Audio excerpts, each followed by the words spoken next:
Okay, so we've talked about understanding the homeowner's perspective. We've talked about effective communication. The third point is managing clients' expectations. Now, communication methods, you can work on those throughout the entire project. But managing client expectations, you have to do that from the very beginning, right?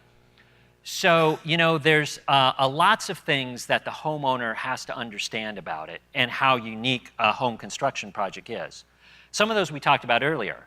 And even after they get over those issues, you know, the fact that the pricing is variable and that it takes so long to get their product and they don't really know what they have until it's done, there's a few other important characteristics that they need to understand before the job begins.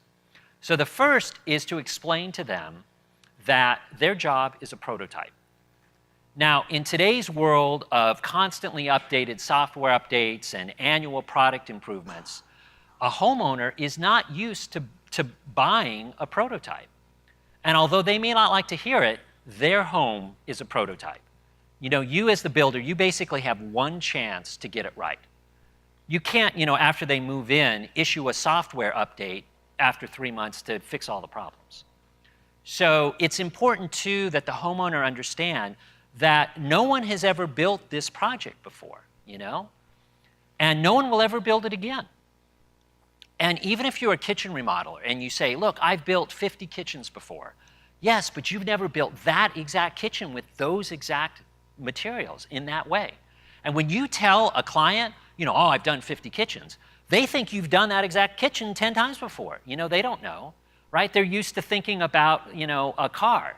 And building a construction project is not like building a car, right? Ford goes through hundreds or thousands of prototypes before they put a car out on the road. And that's not the case here.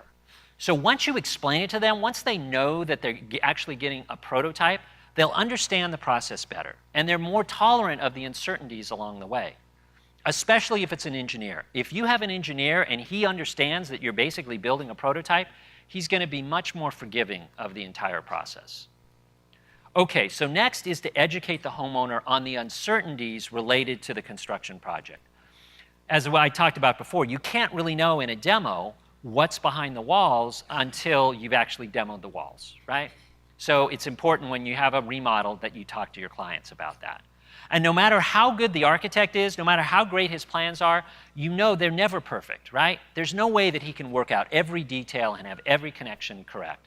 And even if he could, the homeowner, you know, is going to change their mind along the way, like I talked about earlier. It's just a natural part of the process.